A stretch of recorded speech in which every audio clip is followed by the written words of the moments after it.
शादी करने से पहले एक बार देख ले दूल्हे का रेट। बिहार में जारी किया गया है दूल्हे के दहेज के रेट का लिस्ट। प्राइवेट से लेकर सरकारी तक सबका है रेट फिक्स। बिहार में बीते दिनों एक स्कैम चल रहा है जिसका नाम है पकड़ौआ विवाह। खबरों में लगातार पकड़ौआ विवाह से जुड़ी हुई कई खबर चलाई जा रही है। अब ये क्या है, कैसे होता है, ये बात हर किसी को पता होगी क्योंकि इसके नाम से ही समझ आता है जो बिना मर्जी और जोर जबरदस्ती से कराई जाए। लेकिन अहम सवाल उठता है कि आखिर इसकी जरूरत क्यों पड़ गई।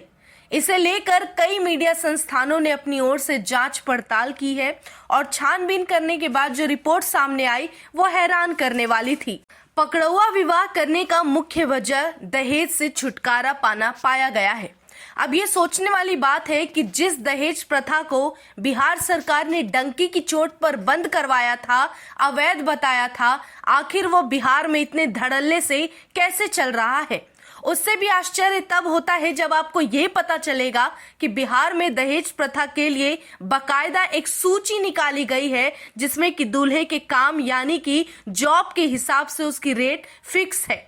जिस तरह से आप किसी शॉपिंग मॉल में जाते हैं और हर आइटम पर टैग लगा होता है, ठीक उसी तरह बिहार में मौजूद हर आसपास दिखने वाले लड़के के ऊपर भी एक टैग लगा है और वो टैग है उसके काम के हिसाब से उसके दाम का। दूल्हे की रेट लिस्ट पर एक नजर डालने से पहले ये जान लीजिए, अगर आप सरकारी नौकरी ले रहे हैं तो बिहार सरकार किसी भी जॉब से जुड़ रहे हैं तो उससे पहले स्क्रीन पर चल रहे इस फॉर्म को आपको भरना होता है। इसमें साफ तौर पर लिखा गया है अगर आप इस फॉर्म को भर रहे हैं, सरकारी नौकरी कर रहे हैं तो दहेज के बिल्कुल खिलाफ रहना होगा, दहेज बंदी का समर्थन करना होगा और अगर इस फॉर्म को भरने के बाद लेन देन दहेज लेते देते पकड़े जाते हैं या इस तरह की कोई पुष्टि होती है तो आपकी नौकरी चली जाएगी, आपको नौकरी से बर्खास्त कर दिया जाएगा। 2017 में बंद किए गए दहेज प्रथा में ना जाने कितने ही इस तरह के फॉर्म सरकारी कर्मचारियों द्वारा भरे गए होंगे, लेकिन गनीमत देखिए कि एक भी फॉर्म आज तक पकड़ा नहीं गया। आज तक एक भी ऐसे लोग सामने नहीं आए जिसने फॉर्म भरने के बाद दहेज लिया हो। ये बात हर कोई अच्छे से जानता है कि ये मुमकिन ही नहीं है। आप दहेज ना ले रहे हो ऐसा हो ही नहीं सकता। समाज में अभी भी इक्के दुक्के ऐसे लोग हैं जो कि दहेज प्रथा के पूर्णतः खिलाफ है। तो धांधली हो कहाँ रही है ये समझ आ रहा होगा। इसको और बेहतर तरीके से समझने के लिए आप छोटे से उदाहरण को समझिए।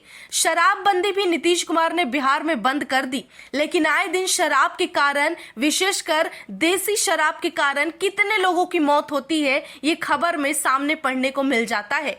यानी कि ना तो बिहार में शराबबंदी बंद हुई है और ना ही दहेज प्रथा को रोक पाया गया है। अब सबसे आखिर में बात कर लेते हैं दूल्हे के रेट लिस्ट की। अगर आप शादी की सोच रहे हैं तो आपको इस बारे में पता होना चाहिए कि बिहार में लड़के की डिमांड से पहले जो ऑफिशियली सर्कुलेटेड लिस्ट है उसमें उसके जॉब कैटेगरी के लिए कितने दहेज देने होंगे। इस वक्त आपकी स्क्रीन पर एक लिस्ट चल रही है जिसमें साफ साफ देखा जा सकता है कि अगर दूल्हा उस कैटेगरी यानी कि चतुर्थ श्रेणी के कर्मचारी हैं तो उसे 5 से 6 लाख दहेज और एक बाइक जिसकी कीमत 1 लाख तक की होनी चाहिए।